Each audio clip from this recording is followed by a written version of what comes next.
자, 우리가 하나님께서 이스라엘을 그러니까 이스라엘을 이렇게 선민, 그러니까 하나님의 백성으로 삼으셨는데, 하나님께서는 이스라엘에게 하나님을 섬기고 또 하나님을 경외하고 하나님을 공경하라고 하는 명령을 분명히 주셨습니다.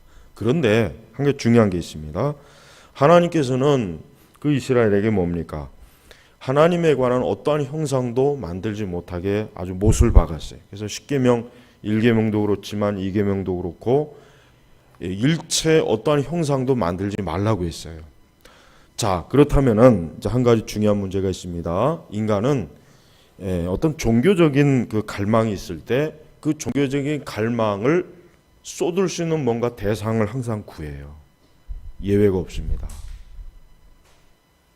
그게 사람의 이제 본성이에요. 사실 좋은 본성은 아닌데 타락한 본성 가운데 나온 건데, 어떠한 그 종교적 형상, 모형, 뭔가 어떤 실체를 좀 비슷한 거라도 만들어 갖고 그것을 보고 그것을 손에 쥐고 그것을 몸에 품고 아니면 그것을 집안에다 모시든지 아니면 이렇게 어떤 예배당 형식, 사원 형식에다 만들어 갖고 거기다 이렇게 뭔가 딱 해놔야, 그래야 사람이 종교적인 그 어떤 집중할 수 있는 뭔가 대상이 생기는 거예요. 그런데 하나님은 그걸 딱 막으셨어요. 그 대신 하나님이 이스라엘 백성들에게 무엇을 집중하라고 했습니까? 하나님의 율법이에요. 하나님의 말씀입니다. 즉 하나님께서는 하나님의 형상을 만들지 말아라. 그거는 우상숭배고 어떠한 형상이든지 이것이 하나님이다라는 식으로 만들지 말라 그랬어요. 그 대신 뭘 줬냐면 뭡니까? 율례, 말씀을 준 거예요. 그러니까 이스라엘 백성들이 하나님을 잘 섬기고 잘 믿으려면, 하나님을 공경하려면 어디다가 초점을 맞춰야 됩니까? 말씀에다 맞춰야 되는 겁니다. 그래서 여러분 119편은요 아주 반복되는 게 뭐냐면, 오늘 말씀에도 맞지만 41절에 주의 말씀대로 그 구원을 내게 임하게 하소서. 그러니까 자, 하나님께서는 하나님의 자녀들에게, 신약의 성도들도 마찬가지입니다. 우리가 하나님을 공경한다, 하나님을 사랑한다, 하나님을 가까이 한다 했을 때, 그러면 그 실체를 뭐에다 두냐, 이거 무엇에다 둬야 되냐, 이거 성경입니다. 말씀에다 둡니다. 그러면은 아무 이상이 없지만, 만약에 우리가 다른 것에다 둔 것, 가장 좀 안 좋은 게 뭡니까? 어떤 이적이나 기적이나 은사 이런 데다 만약에 두게 되면은 실제로 어떻게 됩니까? 하나님의 말씀을 벗어나게 돼요. 실제 우리가 오늘 우리 시대를 보세요. 하나님의 말씀을 벗어나지 않습니까? 정작 저들은 하나님의 말씀은 전혀 상관없는 이상한 기독교 신앙을 갖고 있어요. 그걸 그들은 기독교 신앙이라고 얘기지만 실제로 뭡니까? 말씀하고는 관계가 없는 거예요. 그래서 우리 성도들이 하나님을 잘 믿고 잘 공경하고 신앙생활을 잘한다 했을 때는 어디에다가 초점을 둬야 됩니까? 이 성경 말씀에다 초점을 둬야 되는 거예요. 그래서 47절 48절에 뭐라 그랬어요? 내가 주님의 명령들을 사랑하니 그 명령들을 기뻐합니다. 또 내가 주님의 명령들을 사랑하니 그 명령들에 두 손을 들며 내가 주님의 규례들을 묵상하겠습니다. 자, 신약에서는 예수님이 뭐라고 말씀하셨냐면, 주님을 사랑하는 자는 주의 계명을 지킨다 그랬어요. 주님을 사랑한다 했을 때, 그럼 그 사랑하는 증거가 뭐냐면 계명을 지키는 거라고 예수님이 분명히 말씀했어요. 자, 그래요. 우리가 보이지 않는 하나님, 영이신 하나님, 우리가 신령과 진정으로 예배를 드려야 되고, 오늘도 우리가 그 하나님 앞에 나왔어요. 예배를 드려요. 또 하나님 앞에 기도를 해요. 또 하나님과 동행합니다. 하나님과 함께합니다.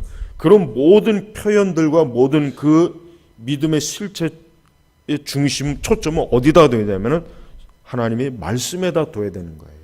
근데 지금 우리 시대 교회는 어떻습니까? 가장 중요한 특징이 뭐냐면 말씀을 벗어나는 거예요. 이 마귀는 아주 마귀가 좀 탁월하게 지혜롭죠. 기독교를, 즉 참된 하나님의 종교, 신앙을 파괴하려면 가장 효과적인 게 뭐냐? 말씀을 벗어나게 하면 되는 거예요. 말씀을 벗어나게 하면은 그때부터는 그건 기독교가 아니에요. 설령 십자가를 달고 성경책이 있어도 그 소용없습니다. 이 하나님의 말씀의 실체를 바르게 알고 바르게 이것을 깨닫고 지키지 않으면 어떻습니까? 그것은 기독교 신앙과 아무 상관이 없고 실제 하나님을 경외하는 것하고는 전혀 관계가 없는 거예요. 그러니까 마귀는 이 역사 속에서 보면은 항상 그래요. 교회를 항상 무엇으로 교회를 무너뜨리려고 하냐면은 하나님의 말씀에서 떠나게 하는 거예요. 그리고 성도들에게 참된 신앙에서 벗어나게 하려고 하면은 항상 무엇을 건드리냐? 그들로 하여금 말씀에 무지하게 만드는 겁니다. 그러면 됩니다. 그러면은 그들이 가지고 있는 신앙은 하여튼 뭐가 됐든 상관없어요. 마귀는 신경 안 써요. 그건 기독교 신앙이 아닌 것입니다. 그래서 여러분 여기 43절에 보면은 진리의 말씀이 내 입에서 조금도 떠나지 않게 하소서. 자 보세요. 이 시편 119편의 이 기자가 이제 보통 다윗이라고 추정을 하는데 이 기자가 보세요. 하나님을 뭐 보여주세요. 뭐 하나님을 만나게 해주세요. 하나님을 잡고 싶습니다. 뭐 하나님의 그러니까 오늘날 우리 보편적인 기독교 신앙하고는 전혀 다릅니다. 이 시편 기자는 처음부터 끝까지 뭐에다 집중하냐면 말씀에다 집중해요. 계속해서 하나님의 말씀, 그 말씀에다가 어떻게 호소하고 그 말씀을 갈급해야죠. 그 말씀을 찾죠. 그 말씀을 사랑한다고 하죠. 그 말씀을 고백하죠. 그 말씀을 내가 평생도록 지키겠습니다. 결심하고 결단하죠. 보세요. 시편 기자가 어디다 초점을 둡니까? 하나님의 말씀에 두는 거예요. 자, 기독교 신앙은 복잡한 건 사실 기독교 신앙은 복잡하지 않습니다. 기독교 신앙은 뭡니까? 하나님의 말씀에 초점을 두는 게 기독교 신앙입니다. 예수님 자신이 뭡니까? 요한복음에 그분이 자신이 로고스, 즉 그분 자신이 뭐예요? 하나님의 말씀인데 그 하나님의 말씀이 뭐예요? 육신의 몸을 입었다는 거예요. 그게 바로 성육신이에요. 그러니까 예수님의 실체는 뭡니까? 말씀이에요. 그래서 요한 기자가 왜 그 많은 그 개념을 놔두고 굳이 왜 로고스를 삼았냐면 그 로고스라고 하는 개념이 말씀이라고 하는 개념에 가장 정확하기 때문에 일치가 되기 때문에 그래요. 그러니까 예수님 자신이 말씀인데 그분이 어때요? 인간의 몸을 입으시고 이 땅에 오셔서 그분이 뭐예요? 공생의 삶을 33년 동안 이 땅에서 걸어 다니시고 먹으시고 입으시고 잠을 자고 제자들을 가르치고 사람들과 대화를 하고 그리고 결국 십자가에서 죽으시고 그 다음에 부활하시고 승천하셨잖아요. 결국 그분이 말씀이란 말이에요. 말씀. 우리가 사실 오늘 우리 시대의 그 기독교는 참 그 흔히 얘기해서 뭐 말씀 중심 말씀으로 돌아와야 된다 하는데 사실은 그 실체는 전혀 뭐 가까이 못하고 있습니다. 그래서 여러분 우리 성도들은 이 하나님의 말씀을 정말 사랑하고 이 말씀을 기뻐하고 이 말씀을 묵상하고 이 말씀에 대한 우리의 마음의 중심이 말씀으로 향해야 되는 거예요. 우리가 하나님을 눈으로 보려고 하면 안 되죠. 그건 당연히 안 되는 거예요. 그래서 모세가 하나님을 보고 싶다고 하니까 하나님께서 그를 바위 뒤에 숨기셔서 그냥 뭐 하나님의 등만 보여준다고 했지만 실상은 뭡니까? 하나님을 보지 못했어요. 그리고 볼 수도 없고 봐서도 안 되는 것입니다. 자, 하나님도 모세에게 하나님 형상을 보여주지 않았는데 오늘 우리 시대는 하나님을 보려고 자꾸 해요. 다른 식으로. 그런 거 아니죠. 그건 잘못된 것입니다. 우리의 신앙은 어때요?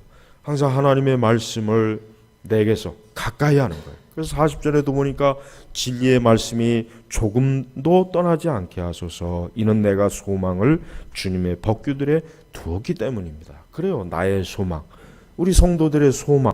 믿음의 기초, 믿음의 초석, 우리의 간절한 바람, 소망이 어디 있습니까? 다 이 하나님의 말씀이 있습니다. 그러면서 내가 주님의 법을 항상 지키며 영원 무궁히 지키겠습니다. 영원 무궁히. 이게 바로 뭐예요? 하나님과 영원히 함께하는 것입니다. 이게 하나님과 함께하는 거예요. 우리가 하나님과 함께한다라고 하는 표현을 쓰고 또 그 표현을 우리가 신뢰합니다. 그럼 하나님과 함께하는 게 뭐냐라고 했을 때 사실 하나님을 믿지 않는 사람들한테는 더더욱이나 그게 참 어려운 문제예요. 왜냐하면 하나님을 뭐 보여야 하나님이 함께 하는지 안 하는지 알 텐데 그러면 하나님이 함께 하는 게 뭡니까? 그게 뭐냐면 41절에 나와 있어요. 자, 여호와시여 주님의 일을 내게 임하게 하시고 주님의 말씀대로 그 구원을 내게 임하게 하소서. 내가 주님의 말씀을 신뢰하니 나를 비난한 자들에게 내가 대답할 수 있을 것입니다. 자, 보십시오. 이 시편 기자는요, 어떠한 일로 인하여 하나님을 섬기고 하나님을 경외하는 일로 인하여 분명히 비난과 비방을 받았을 거예요. 그런데 이 시편 기자는 뭡니까? 하나님의 말씀대로, 즉 주의 말씀하신 대로 그 구원을 내게 임하게 하소서. 즉 뭡니까? 하나님이 하신 그 약속의 말씀대로 나를 건지시고 나를 구원하시고 나를 보호하소서. 즉 뭐예요? 그러면은 뭡니까? 그러면은 그 주변에 있는 사람이 하나님이라고 하는 실체는 보지 못하지만 어때요? 하나님이 진짜 살아계시는구나 하는 걸 알 수가 있어요. 이번 주일날 우리가 배울 창세기 21장에 보면은 어떠한 말씀이 이제 하나가 나오냐면 아비멜렉하고 아브라함하고 조약을 맺어요. 평화 조약을 맺는데 왜 맺냐면은 아비멜렉이 저 아브라함이 타국인이잖아요. 자기 땅에 들어와 있는 타국이니까 어쨌든 저 아브라함을 계속해서 경계하고 계속 관찰해 봤더니 그 말씀에 뭐라고 했냐면 하나님이 함께하는 걸 본 거예요. 그래서 아브라함이 여호와 하나님과 함께하는 걸 그 아비멜렉이 본 거예요. 그 봤다는 얘기는 뭐냐면은 하나님이라고 하는 어떤 실체나 모형을 봤다는 얘기가 아니라 아브라함의 모든 삶 속에서 그의 그 인생의 길을, 그 삶을 보니까 진짜 하나님이라고 하는 분이 살아서 함께하지 않으면은 도저히 일어날 수 없는 그러한 은혜와 능력과 역사들이 가득한 거예요. 그러니까 아비멜렉이 하나님이 진짜 살아계시구나. 진짜 저 아브라함이 그 여호와 하나님께서 아브라함과 함께 하시구나 하고 어때요? 아비멜렉이 아브라함과 평화 조약을 맺는 거예요. 그러니까 아브라함과 우리 이제 전쟁하지 말고 싸우지 말자. 그냥 평화롭게 지내자. 왜? 여호와 하나님과 함께하는 아브라함을 보니까 자기가 도저히 이길 수가 없는 거예요. 자칫 전쟁을 하면 어떻게? 아비멜렉이 이길 수가 없다는 걸 금방 안 거예요. 자, 보세요. 여러분. 우리 주변에 여러분들 그래요. 여러분들 주변에 불신자들이나 하나님 안 믿는 사람들이 가장 많이 하는 말이 뭡니까? 야, 하나님이 있으면 어디 좀 보여줘 봐라. 하나님이 있으면 어디 좀 나한테 좀 데려와 봐라. 또 세상은 그러잖아. 야, 너희들이 믿는 하나님이 어딨냐? 맨날 보이지도 않는 하나님을 찾는다고 맨날 기도하고 예배하고 도대체 그 하나님이 어딨느냐 했을 때 그럴 때 전혀 두려워하지 말아야 돼요. 이 시편 기자처럼 뭡니까? 하나님께서 나와 함께 하시는 것을 저들이 보게 해 주십시오라고 기도하는 거예요. 그렇게 기도해야 되는 것입니다. 무슨 방언을 한다거나 이적과 기적을 보여준다 그런 짓을 하지 말고 하나님 앞에 기도하는 거예요. 이 시편 기자가 바로 그거예요. 지금 나를 비방하는 사람들이 있습니다. 나를 비난하는 사람이 있습니다. 나를 회방하는 사람이 있습니다. 주여, 그런데 저들에게 주의 말씀하신 대로 나를 건지시고 보호하시고 주님이 함께 하심을 보여주시옵소서라고 그렇게 기도하는 거예요. 이게 바로 뭡니까? 우리가 세상에다가 하나님을 보여주는 증거예요. 여러분, 우리 기독교는 이 세상의 방식대로 하나님을 세상에다 보여주려고 하면 안 됩니다. 우리가 돈을 많이 벌어서 야, 여봐라, 내가 하나님 믿었더니 돈을 많이 벌었다. 내가 축복을 많이 받았다. 이런 식으로 하는 게 아니라 뭡니까? 하나님의 진정한 거룩과 영광과 우리 성도들이 하나님을 믿는 자로서 구별되어지고 거룩하고 경건하며 그들과 전혀 다른 다른 차원의 사람으로서 있을 때 그때 세상은 정말 하나님이 계시는구나 하는 거예요. 여러분, 예배당 크게 지인다고 해서 지금 세상 사람들이 하나님 계시는구나 하는 거 들어본 적 있습니까? 오히려 욕만 더 하잖아요. 도대체 교회가 저렇게 예배당 크게 쳐놓고 뭐 하려고 할까? 차라리 그런 돈 있으면은 차라리 그냥 하나님이 기뻐하시는 차라리 가난한 자들을 구제하는데 차라리 뭐 다 쓰던가. 아니면 어떤 다른 형태로 우리가 기독교의 선함을 보여줄 수 있는 뭔가 있어요. 차라리 그걸 하는 게 낫지. 우리가 이방 종교들과 같은 방식으로 우리가 세상에서 기독교를 하나님을 드러내려면은 100% 어떻게 해요?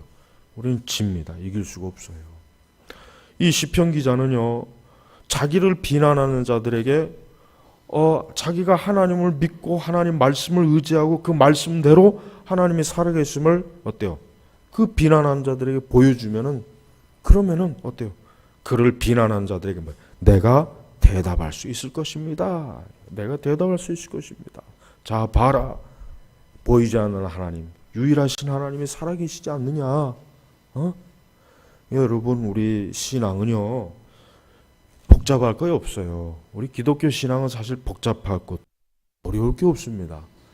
뭡니까? 오직 주의 말씀, 이 하나님의 말씀의 약속, 이 말씀의 대로 주님께서 이루어 주시고, 내가 그 말씀대로 믿고 순종하고 따르고 그 계명과 가르침대로 그 길로 그대로 가면은, 그러면 하나님이 살아계시다는 것을 나도 알겠지만 믿지 않는 내 주변의 사람들도 다 알게 됩니다. 그게 바로 하나님의 살아계심을 증거하는 거예요. 이 시편 기자는 다른 그 어떤 것을 소망하지 않습니다. 이 시편 기자는 그를 비난하는 자들에게나 누구에게나 뭐예요? 하나님을 드러내고 하나님을 나타내는 걸 소망해요. 그래서 여기 46절에 보니까 내가 왕들 앞에서 주님의 증거들을 선포하여도 수치를 당하지 않을 것이고, 왕들 앞에서. 이 왕들이면 어떠한 사람입니까? 신분이 높은 사람이야. 지위가 높은 권세자들이야. 근데 그런 권세자들 앞에서도 하나님의 살아계심, 하나님의 그 영광을 증거해도 뭐예요? 수치를 당하지 않는다는 거예요. 그만큼 뭐예요? 하나님의 살아계심에 대해서 이 시편 기자는 그 말씀과 그 하나님의 진리로 인해서 확고하게 알고 믿고 하나님이 그것을 드러내시기 때문에 이 시편 기자는 담대하게 왕들 앞에서도 어때요? 주님의 증거들, 주의 말씀, 율례, 법도를 뭐예요? 선포하는 거예요. 가르치는 거예요. 마치 바울이 그 벨릭스에게 말씀을 가르쳤잖아요. 그 총독 벨릭스에게 다가올 심판, 의와 거룩에 대해서 그 벨릭스에게 말씀을 전하니까 벨릭스가 벌벌 떨면서 두려워했어요. 그 총독이. 바울은 죄수고 총독은 진짜 엄청난 권세자인데 그 바울이 하나님의 말씀을 증거하는 것 때문에 벨릭스가 어때요? 벌벌 두려워 떨었단 말이에요. 바로 그것입니다. 우리는 이 세상의 권력이나 권세나 우리가 어떤 세상적인 힘으로 기독교를 세워보자, 전파해보자, 높여보자. 그거는 전형적인 육신의 방법이죠. 그렇게 하면은 기독교가 잘 될 것 같지만 그렇지 않습니다. 오히려 뭡니까? 우리는 하나님의 그 진리, 그 하나님의 말씀으로 우리가 이 세상에 하나님이 살아 계십니다라고 증거해야 돼요. 그래서 오늘 우리 시대 교회도 그렇습니다. 하나님의 교회가 하나님의 말씀을 바르게 선포하고 가르치고 성도들은 그 말씀의 계명대로 살 때 이 세상에다가 진짜 하나님이 살아계신구나, 예수님이 살아계시는구나 하는 것을 보여주지, 알게 하지, 깨닫게 하지. 그건 지금 그거 싹 빠져있는 상태에서 뭐 예배당을 화려하게 진다, 우리끼리 많이 모여서 무슨 부흥회를 한다, 그런다고 해서 됩니까? 전혀 세상 관심도 없고, 전혀 아예 기독교라고 하는 것 자체 눈에 들어오지도 않아요. 그래서 여러분, 오늘 우리는 이 시편 기자와 같이 우리가 하나님 앞에서 하나님을 공경하고 하나님을 섬기는 데 있어서 어떠해야 되는지에 대해서 잘 우리가 이 말씀에서 교훈을 얻어야 됩니다. 44절에 보니까 44절에 내가 주님의 법을 항상 지키며 영원 무궁히 지키겠습니다. 그러니까 하나님의 법을 항상, 이 항상이라는 거는 어느 때나 대체로 신자들은 좋을 때만 하나님의 말씀을 지키고 좋을 때만 하나님의 계명에 관심이 있지, 나쁠 때, 상황이 안 좋아졌을 때, 어려울 때, 환란이 올 때 그럴 때는 하나님의 법을 멀리해요. 그렇지만은 이 시편 기자는 뭐예요? 내가 주님의 법을 항상 지키며 거기에다가 뭡니까? 영원무궁이라 그랬어요. 영원무궁. 그러니까 이 시편 기자에게 있어서는 하나님의 말씀은 절대 버려서도 안 되고 소홀하게 여기서도 안 되고 잊어버려서도 안 되고 이 말씀 자체에 대해서 어때요? 아주 자기 마치 몸의 신체 일부처럼 이 하나님의 말씀이 어때요? 영원히 자기가 함께하고 지키고 따르겠다는 것이. 그 다음에 내가 주님의 교훈들을 구하였으니 자유롭게 다닐 것이며 하나님의 진리의 말씀이 우리를 자유롭게 합니다. 인간을 자유롭게 하는 것은 하나님의 교훈이에요. 말씀이에요. 우리가 하나님의 말씀의 길로 갈 때는 자유롭습니다. 그러나 그 말씀의 길에서 벗어나면 어때요? 그건 자유가 아니라 이제 그때부터는 죄수가 되는 거예요. 이 세상과 이 세속과 이 마귀에 의해서 어때요? 우리 사람은 자유가 없어지는 거예요. 옥죄는 거예요. 꽉 묶이는 거예요. 그래서 우리 성도들은 항상 하나님의 교훈, 하나님의 말씀을 늘 어때요? 그걸 사모하고 언제나 그 말씀의 교훈대로 가기를 힘써야 되는 것입니다. 또한 47절 보면 내가 주님의 명령들을 사랑하니 그 명령들을 기뻐합니다. 명령들, 그러니까 다른 말로 하면 주님의 계명들을 사랑하니 내가 그 계명들을 기뻐합니다. 이게 바로 뭡니까? 하나님을 사랑하는 거죠. 이게 바로 하나님을 사랑하는 겁니다. 우리가 하나님을 사랑한다는 것은 전혀 희미할 게 없어요. 간단합니다. 우리 스스로가 내가 진짜 계명을 사랑하는가? 내가 참으로 하나님의 말씀을 기뻐하는가? 이걸 알면 되는 거예요. 우리가 말씀을 귀찮아하고 지루해하고 따분해하고 재미없어하고 이 말씀대로 지시하는 길로 가기도 부담스럽고 그러면 그 사람은 하나님을 사랑하지 않는 거예요. 하나님은 우리가 하나님의 말씀을 정말 그 계명을 오늘 이 말씀처럼 사랑하고 그 명령들을 기뻐하는 걸 참 기뻐하십니다. 마땅히 그래야 돼요. 우리 성도들이 무엇을 기뻐하겠어요? 우리가 뭘 사랑하겠습니까? 이 세상을 사랑하는 사람은 어때요? 그 속에 하나님의 사랑이 없다 그랬어요. 이 세상을 사랑하면 하나님의 사랑이 그 속에 없는 거예요. 그럼 반대로 뭡니까? 주님의 말씀을 사랑하는 사람은 뭐예요? 그 안에 주님의 사랑이 있는 거예요. 여러분, 지금 우리 시대는 하나님의 말씀을 사랑하는 사람이 드물어요. 하나님의 말씀을 사랑하지 않는다는 증거를 어떻게 할 수 있습니까?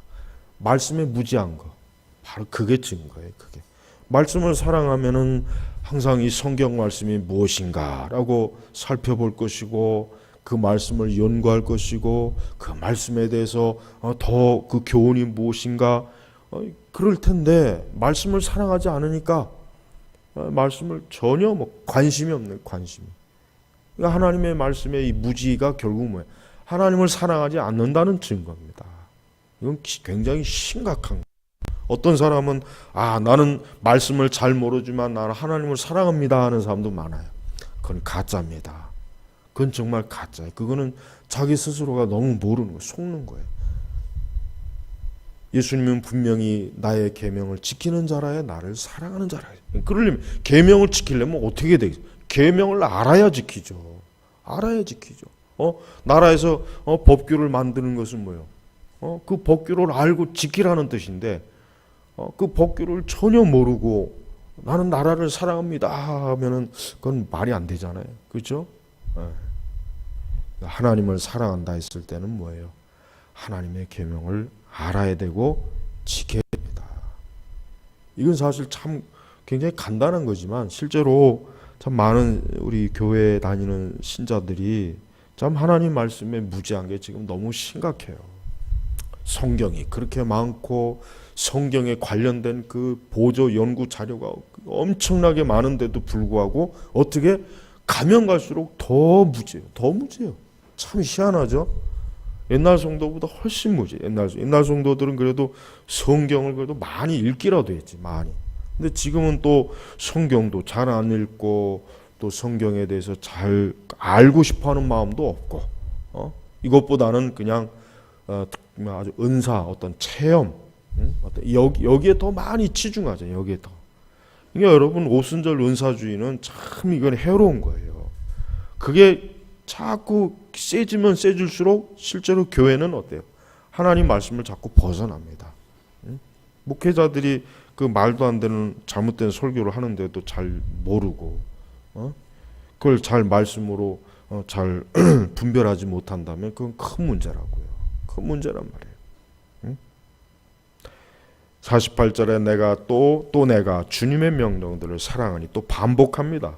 얼마나 이 시편 기자는 자기가 하나님의 그 말씀을 사랑한다는 것을 굉장히 자랑스러워요. 자랑을 해요. 자랑. 오늘 우리 신자들 중에 누가 하나님의 말씀을 사랑하는 걸 자랑하는 사람이 누가 있습니까? 그런 걸 자랑하는 사람은 없어요. 근데 여기 이 시편 기자는 자기가 하나님 말씀과 계명을 사랑하는 걸 자랑하고 있어요. 그러니까 몇 번이나 내가 주님의 명령들을 사랑하니 그 명령들에 두 손을 들며 내가 주님의 규례들을 묵상하겠습니다. 그래요. 그 말씀을 어때요? 존중하는 거예요. 두 손을 든다는 건 뭐예요? 그럼 하나님의 말씀을 존중한다는 거예요. 이건 결국 뭡니까? 하나님을 존중한다. 두 손을 든다. 그러면서 내가 주님의 규례들을 묵상하겠습니다. 그러니까 항상 말씀을 사랑하는 사람은 이 말씀을 묵상하겠죠. 이 묵상한다는 건 뭐겠습니까? 이 말씀의 뜻이 무엇인가 생각하고, 이 말씀을 교훈이 무엇인가, 이 말씀을 어때요? 자기의 지성과 이성으로, 또 자기의 감정으로 이 말씀을 어때요? 알아가는 거예요. 알아가는 거. 그게 바로 사실 묵상입니다. 오늘 이 시편 기자는 오늘 우리에게 굉장히 중요한 것들을 여러 가지 참 우리에게 교훈해 줬습니다. 우리 성도들은 이 하나님의 말씀이 가장 참 사모하는 것이 되어야 되고, 이 하나님 말씀을 가장 귀하게 여겨야 되고, 이 하나님 말씀을 가장 우리 마음에 사랑하는 대상으로 삼아야 되고, 그걸 통해서 어때요? 우리가 하나님을 바르게 섬기는 것입니다. 하나님을 바르게 섬긴다, 하나님을 올바르게 섬긴다 하는 것은 뭐예요? 하나님이 주신 말씀을 오늘 이 시편 기자와 같이, 오늘 이 말씀에서 나온 이 말씀과 같이 우리가 어때요? 할 때 그게 하나님을 사랑하는 거예요. 우리는 하나님을 사랑한다는 그 이 시대의 교회 표현은 뭐예요? 찬송을 많이 부르는 거, 새벽 기도를 열심히 나오는 거, 금요 기도를 열심히 나오는 거, 어떤 그 막 활동적인 거로 많이 이렇게 표현해. 자기가 하나님을 많이 사랑한다는 거. 그러나 그것도 물론 귀하긴 한데 그 이전에 먼저 뭐가 있어야 되냐면 하나님이 우리에게 주신 이 생명의 말씀을 어때요? 이렇게 사랑하고 귀하게 여기고, 이 말씀을 내가 영원히 붙잡고, 이 말씀을 내가 절대 놓지 않을 것이고, 이 말씀을 내가 귀하게 여길 것이다. 바로 그러한 실제적인 실천적인 신앙이 있어야 그게 진짜 하나님을 바르게 섬기는 거예요. 그러한 신앙이 바르게 섬기면 진짜 문제가 생길 게 없어요. 교회도 문제 생길 게 없고 우리 자신도 전혀 문제 생길 게 없습니다. 그렇게 되지 않아서 그러는 거예요. 수많은 신자들이 교회를 다녀도 뭔가 자꾸 공허하고 뭔가 답답하고 뭘 자꾸 뭐가 무엇인지 잘 모르겠고, 도대체 그러니까 어디를 봐도 그냥 뭔가 자기가 어떤 진리를 믿는다고 하는 거에 대한 어떤 진짜 그 실체 전혀 그것을 모르고 많이 신앙생활했다. 모르고. 그러니까 조금만 어떤 일이 있어도 그냥 막 혼란스럽고 어떻게 될지도 모르고. 왜 그렇습니까? 하나님 말씀을 전혀 모르니까, 무지하니까, 사랑하지 않으니까, 이 말씀의 계명을 전혀 이해하지 못하니까. 우리 선민교회 성도 여러분들은 이 시편 19편에 있는 이 말씀 한 구절 한 구절대로 진짜 내가 참 보이지 않는 하나님을 바로 이 말씀을 통해서 나에게 보여주는 것이잖아요. 내가 하나님 보고 싶다 그러면 어디로 가야 돼요? 말씀으로 가면 돼요. 예수님 보고 싶습니까? 이 말씀으로 가면 돼요. 성령님을 보고 싶어요? 그 말씀으로 가면 돼요. 다른 데 갈 필요가 없어요. 저 천국과 지옥을 방황할 필요가 없어요. 뭐 하려고 거기 그 쓸데없이 천국과 지옥을 뭐 하려고 방황을 해. 이 말씀이 바로 뭐예요? 예수님을 보는 것이고 하나님을 보는 것이고 성령님을 보는 거예요. 이렇게 주님은 우리와 가까이 있는데 우리 주님을 실체를 전혀 뭔가 잡고 싶어하고 알고 싶어하고 막 영적으로 갈급해하는 것. 그러니까 근데 그 사람들이 전부 다 대부분이 다 잘못된 길로 다 빠져요. 다 빠져요.